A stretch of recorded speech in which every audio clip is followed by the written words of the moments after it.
con más mirada de radio. ¿Te gusta Calapanao? Bastante.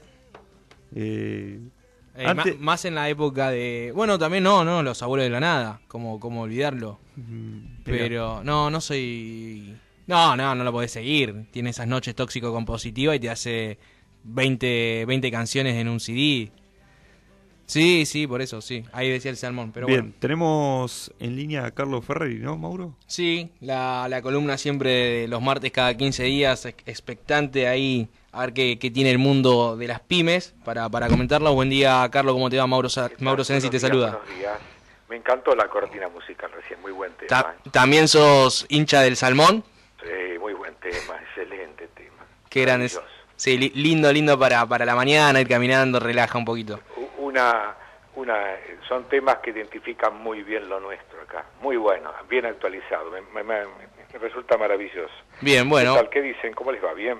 Bien, acá relajados de tanto calor, pero mucha actividad política. Estamos muy inmersos en lo que es la interna radical, pero también ahora queremos hablar un poquito de economía y sobre todo te estuve escuchando en una videoconferencia que hiciste en diciembre por la ley de conocimiento, ¿puede ser? Sí. ¿Querés comentarnos un poquito de eso y cómo es el vínculo de esta nueva ley y cómo benefician a las pymes? Y después, si te parece, si tenés algo leído del proyecto de Sergio Massa con el impuesto a las ganancias y qué te parece eso, cómo repercutiría en las pymes. Sí, bueno, lo de la ley del conocimiento, es una ley que se vino trabajando hace tiempo. Y apunta a la nueva actualidad que tenemos, que es el sector de la informática, ¿no? Un sector de la informática en general que tiene mucho arraigo internacional y que estaba totalmente desregulado. Lo que apunta a esta ley del conocimiento es a regular todo este tipo de actividad y a controlarlo, ¿no? Incluido la ley también del teletrabajo. Incluido la ley del teletrabajo, que va de la mano en parte.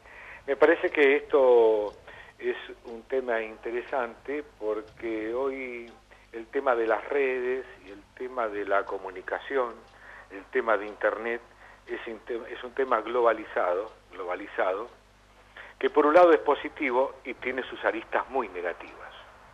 Cuando digo aristas negativas me refiero, en el mundo no está regularizado este tipo de actividad y de trabajo, ¿sí?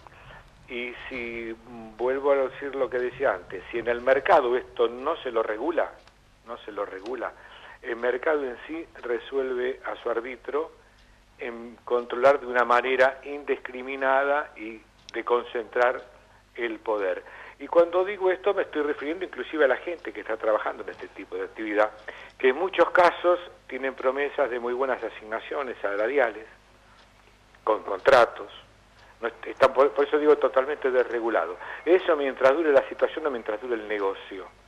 El día de mañana, cuando eso termina, se terminó la actividad. O sea, consecuentemente, mucha gente queda a la deriva.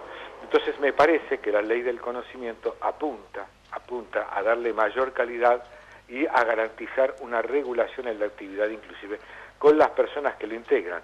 Y por supuesto que las empresas y las pymes van a tener que obrar en consecuencia. Nosotros necesitamos ciertas regulaciones, porque si no está totalmente regulada la cosa, ocurre lo que ocurrió. Mejor dicho, ocurre lo que está ocurriendo. Lo que está ocurriendo es un tema bastante preocupante y grave, diría.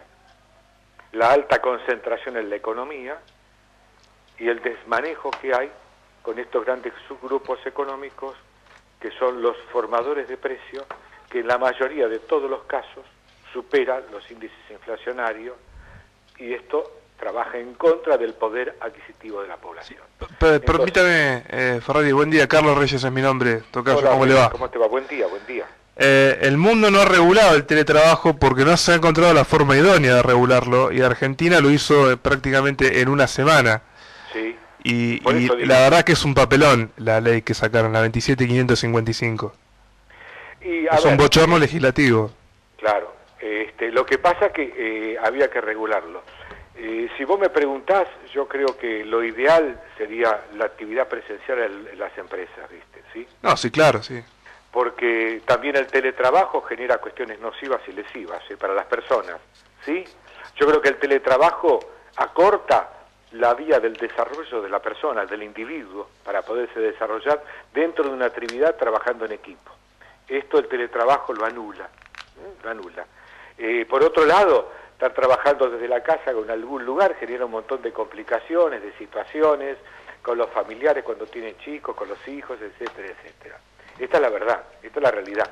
Lo que pasa es que esto ahora se apuró por el tema de esta pandemia. Yo en parte coincido contigo. Sí, tiene falencias. Va a entrar en vigencia en abril. Sí, exactamente. Tiene falencias. Yo creo que esperemos que esto sea regulado. En sí fue regulado para las grandes compañías y las grandes empresas, que fundamentalmente las empresas de telefonía celular, todas las de servicio, que son grandes compañías extranjeras la mayoría, tienen este tipo de operatividad. Claro, en la industria de bienes no se puede. Claro, por eso. Pero bueno, en esto hay que buscarle una regulación seria. Yo digo también porque para que tenga una consecutividad, porque si no las mismas personas, la mayoría son todas contratadas, ¿sí? Y bueno, y desde la casa ha habido abusos fuera de los horarios laborales, en fin. Después el tipo de inversión que tiene que hacer la persona, que debe hacerlo la empresa. Hay un montón de situaciones y yo creo, en mi opinión, que la actividad presencial de trabajo en equipo, eso es insuperable, creo. Las buenas ideas aparean. Y sí, por eso te digo que no, en realidad si me preguntás de fondo no lo comparto. Acá no estaría sucediendo lo de las buenas ideas, Carlos. Por eso. Así que bueno, con respecto a la otra, con respecto a la otra pregunta, al presupuesto, al proyecto de ley que presentó el oficialismo, lo presenta el diputado Massa, creo que es en este caso sí, el Frente de Todos. Y bueno, esto es elevar el monto al mínimo, creo que es un reclamo que se venía pidiendo por el pago de impuestos a las ganancias, lógicamente, ¿sí? El poder adquisitivo ha decaído enormemente, tiene que haber paritarias, tiene que haber incremento de salario, tiene que haber recuperación del poder adquisitivo, tiene que haber recuperación de los salarios y de las jubilaciones. Y bueno, todo esto va hacia arriba y me parece que este tema de este proyecto me parece que va a ser loable en este caso, porque bueno, para que digamos los trabajadores que tengan mayor asignación no significa que sea una asignación súper onerosa, porque hoy se ha depreciado enormemente el poder adquisitivo. Creo que la canasta básica está en 50 y pico mil pesos, 60.000. En capital una familia una familia tipo necesita 120.000 pesos por mes para vivir. Bueno, todo esto va hacia arriba, muy penosa y lamentablemente la depreciación del peso, la suba del dólar, el dólar oficial que está en 90 y pico de pesos, 92, el que está en 150, ¿sí? ¿Sí? Muchas compañías y formadores de precios hacen los cálculos no con el dólar oficial, sino con el dólar ilegal. Por ejemplo, los artículos para la importación de helados y otras cuestiones. Prefieren importar porque lógicamente tienen mayor rentabilidad y ganancias en desmedro del mercado interno. El mercado interno no se puede desabastecer y me estoy refiriendo a los alimentos, por ejemplo. Bueno, este es un problema grave que hay que abordarlo. Yo espero que el gobierno lo aborde porque el sector agropecuario, el propio presidente, escuché que posiblemente va a tener cupos o va a cobrar retenciones. Bueno, pero son sectores que han tenido hiperganancias, y estoy hablando de los sectores concentrados. Estoy hablando que esto perjudica a las pymes, Sí. Estamos hablando de las pymes siempre. Esto no beneficia a las pymes, No beneficia a las pymes porque el 92%, 95% de las pymes viven del desarrollo del mercado local. Esta es la realidad que tenemos hoy. Hay un proceso muy largo para que una mayor cantidad de pymes pueda dedicarse a la exportación. Es un proceso largo de revisión, de estabilidad, de previsibilidad y de acompañamiento por parte del Estado para lograr eso. Es muy largo. La realidad que tenemos es esta.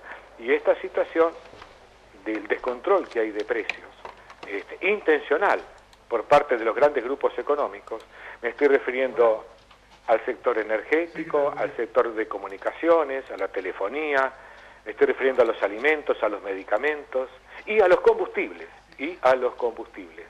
¿sí? Recién hiciste mención a una palabra y me gustaría hacer punto, y tan bueno, ahora recién también comentaste lo de combustibles, pero dijiste paritarias y el gobierno festejó mucho el 29% de aumento de paritarias que cerró el sindicato de los bancarios, pero me parece que pretender un 29% con un índice de inflación del 5% que dio enero y que este febrero no pasaría a bajar mucho, me parece un poco iluso creer que las paritarias van a estar en 29. ¿Cómo afrontarían las pymes una paritaria donde tengan que abonar más de un 35, un 40%? ¿Crees que se complica la situación de que ahí los salarios le ganen a la inflación? Lo interesante sería que los salarios le vayan ganando a la inflación, superen la inflación. ¿Para qué? Para que haya poder adquisitivo. Ahora, en todo esto vamos a necesitar un fuerte acompañamiento por parte del Estado y del gobierno para fortalecer a las pymes. Sí, sí. Las pymes están en un grado de indefensión importante, siempre estuvieron, son muy vulnerables las pymes. Si bien se adaptan, pero son vulnerables, son chicas, ¿sí? No tienen recursos. Después me gustaría también hablar un poquito del tema de la hidrovía, ¿sí? Porque todo esto tiene que ver con las pymes. Pero bueno, con respecto al proyecto que antes hablábamos, yo creo que es una actualización para elevar el mínimo, dada la situación que se ha creado y la depreciación que hubo del peso, con la perspectiva del incremento de poder adquisitivo de la recuperación de salarios. Esperemos que todo esto ocurra. Ahora bien, si nosotros no logramos un control real de los precios, cuando quiero decir esto es un equilibrio, no puede ser que los productos hayan aumentado por encima y superen la inflación. Una locura. Vos antes nombraste los bancarios 29%, la inflación fue del 36% el año pasado, ¿sí? Sin embargo, hay insumos como la carne, 92% de aumento el año pasado, la construcción 64%, a eso me refiero. Sí, sí. Y así otros insumos que superaron ampliamente el índice inflacionario. Y esto afecta negativamente en el bolsillo de cada persona. Y perjudica a las pymes. Las pymes, los insumos que pagan son enormemente mucho más caros. La rentabilidad se les ha achicado enormemente. Hay una proyección este año que comienza, que tenemos el enemigo de frente, que es esta pandemia, que también entiendo que la pandemia genera complicaciones económicas. Eso está claro. En el mundo y acá en Argentina también. Acaba de cerrar, o venden una pastelera en Francia, Lurer, algo así, Maison Lurer, fabricante de pasteles, ¿cómo es? Macarón. Que le macarrones. Macarrón, creada hace más de 100 años, ¿sí? Lujosa, prestigiosa en el mundo. Hago la comparación porque digo, esto según ellos, perjudicados por la situación de la pandemia. También esto afecta enormemente, pero por eso es necesario mayor participación activa por parte del Estado. Por ejemplo, para ir avanzando en algo, ahora el Estado lanzó el nuevo Repro 2. Sí, te quería justamente consultar por eso. Me parece interesante, me parece bien. El Repro 2 va a seguir en 9.000 pesos. 9.000 pesos, yo ahí me parece que habría que incrementarlo, pero es la resolución 57 del 2021, 9.000 pesos para las empresas no críticas. Para las empresas críticas sí se va a 12.000 pesos, y para aquellas empresas ligadas al sector de la salud se va a 18.000 pesos. Me parece bien. A mí me parece que lo de las no críticas habría que también tener un atenuante. Claro. ¿Por qué digo todo esto? Porque tenemos un índice inflacionario que devora toda esta situación. Hubo una cuestión de goteo, que el dólar siguió a uno el oficial, llegó incrementándose, está en 92, 93 pesos. Los combustibles, históricamente, toda la vida, siempre... $1. Fueron, exactamente. Y esto influye en toda la canasta de la valoración de precios, de todos los precios de todos los insumos, siempre. Ahora, ¿no había prometido el gobierno nacional un congelamiento hasta el 12 de marzo con los combustibles? Por eso digo. O mi compañero, su tocayo, me informó mal, pero yo recuerdo que acá en vivo el señor dijo hay un congelamiento hasta el 12 de marzo y ya es el segundo aumento que me dice en febrero. Me están mojando la oreja. No, es cierto, es cierto. Ah, no estábamos equivocados, hubo un congelamiento el que... 12 de marzo, y ahora en 2 semanas ya hubo 2 aumentos. Sí. El aumento que venimos teniendo permanentemente, y en muchos casos supera, por ejemplo, la paritaria que cerró Bancarios, ¿sí? Estoy hablando del aumento de los combustibles. Y los combustibles afectan directamente en toda la cadena de valor, toda la cadena, siempre históricamente.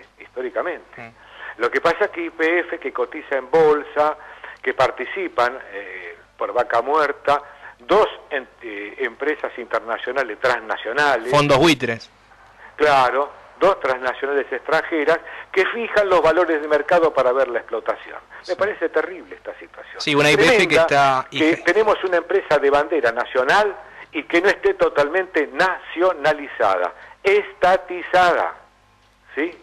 Porque si no, el mercado en sí mismo, vuelvo a interpretar, seguimos con una política de mercado que marca las grandes empresas neoliberal. Una YPF que está muy hackeada en los índices bursátiles con los fondos buitres, entre ellos BlackRock.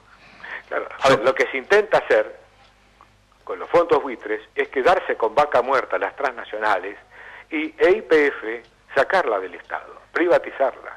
¿Por qué? Porque YPF concentra el 55-54% de toda la porción del mercado local, ¿sí? De la parte de combustible. Y nosotros necesitamos tener empresas de línea de bandera como esta, como las aerolíneas, que es Aerolíneas Argentinas, como YPF, recuperar esto. Porque estas son empresas como el Banco Central, como el Banco Nación, digo, en el sector de las finanzas, porque son lugares testigos que van fijando los valores. Si no, el mercado resuelve en sí mismo, y cuando resuelve en sí mismo, resuelve en contra de la gente, y cuando se resuelve en contra de la gente, está atenuando y atacando al sector de las... Carlos, ¿me permite la confianza? Sí. Un poquito más y ya me está poniendo la marcha peronista usted. No, pero es así. Pero, a ver, nosotros tenemos historia, tenemos 33 años, acá en Bahía Blanca tenemos 25 años, y esta es la realidad, te lo puedo demostrar.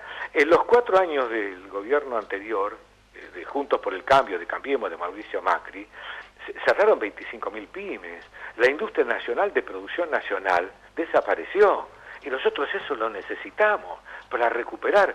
Tenemos en materia gris, tenemos conocimiento, hablamos antes de la ley del conocimiento, sí. Esto es para que tenga una aplicación y que ayude a desarrollar la soberanía nacional, ¿sí? Si coincide con la marcha peronista, con lo que sea, bueno, será, pero esta es la realidad, y las pymes así se recuperan. Si no, las pymes son muy endebles y vamos a estar en una situación muy delicada, Yo estoy muy preocupado porque toda esta situación que vengo marcando se viene dando, no veo que haya realmente un control de precios, no veo, y esto nos afecta negativamente. ¿Cómo hacemos nosotros para presentar un programa de desarrollo de acá a un año? Digo, de visión de inversión. Sí, si no para tenés, una pyme. No tenés ni idea de cuánto va a ser la inflación en noviembre. Bueno, o sea, sacamos un crédito. Los créditos más baratos, que está bien, que prometió la Secretaría PYME, el 18%, fenómeno, porque antes estaba el 40-45%. Ahora, en el mundo, para que tenga rentabilidad una empresa, el crédito no puede superar el dígito. Cuando hablo del dígito, hablo del 10%. Lejos estamos de eso. Yo no estoy diciendo que ya se aplique eso, pero bueno, tenemos que ir en función de llegar a lograr ese punto para encontrar un camino en común. Y el otro tema con respecto a la hidrovía, que creo que ahora vence en abril. ¿Lo querés dejar para dentro de 15 días y lo conversamos? Porque me interesa muchísimo por el tema de comercio exterior, pero sí. Yo tenía la hidrovía más vinculada con lo agroexportador. No me lo hubiera imaginado una perspectiva pyme, y la verdad que cuando lo nombraste me interesó, no sabía si lo... Bueno, pero es un tema. Bueno, lo conversamos para dentro de 15 días. ¿O querés conversarlo ahora, si querés? No, lo conversamos dentro de 15 días. ¿Nos querés adelantar algo entonces? Así yo también estudio un poquito el tema. Sí, yo creo que es necesario modificar el decreto del 26 de noviembre, creo que es 909 o 905/20, sí. ¿no? O 906. ¿Sí? Porque utilizando el canal de Maldonado, porque nosotros ahí perdimos ya en los 90, en el 2000 y hasta ahora perdimos el control de la soberanía de esos 3.600 kilómetros que van desde Paraguay hasta Uruguay, todo ese control del Paraná y Río de la Plata, en la cual se exporta sin ningún tipo de control cereales, commodities. Sí, la principal fuente, el polo más grande del mundo en lo que es soja está en Rosario, en todo ese upriver de Paraná. El 75% de los cereales sale por ahí, Sí. 75%, 150.000 millones de toneladas, ¿sí? Estamos hablando de 40 a 45.000 millones de dólares anuales que hay de evasión, ¿sí? Sí, es una fortuna. A esto se suma otro tipo de cosas, narcotráfico, trata, armas, etcétera, etcétera, ¿sí?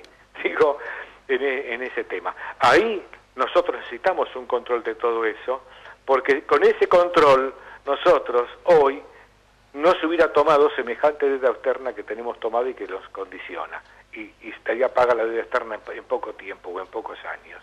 Quiero decir, esto nos da soberanía para tener desarrollo nacional propio y con un desarrollo y crecimiento a favor de las pymes.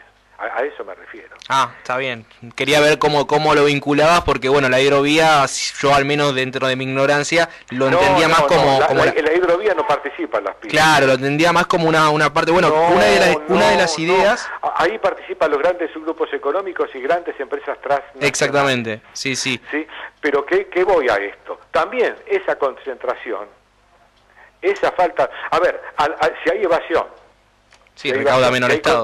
Contrabando y evasión de commodities, de materiales, ¿sí?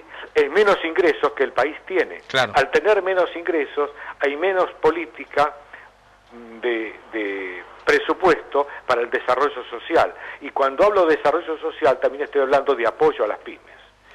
¿Sí? Porque a las pymes hay que apoyarla permanentemente. En Italia, que tuvo un tejido enorme, el tejido social de las pymes, que están como sindicalizadas por rubro, por actividad, por sector, hay una fuerte participación y lo hubo por parte del Estado siempre.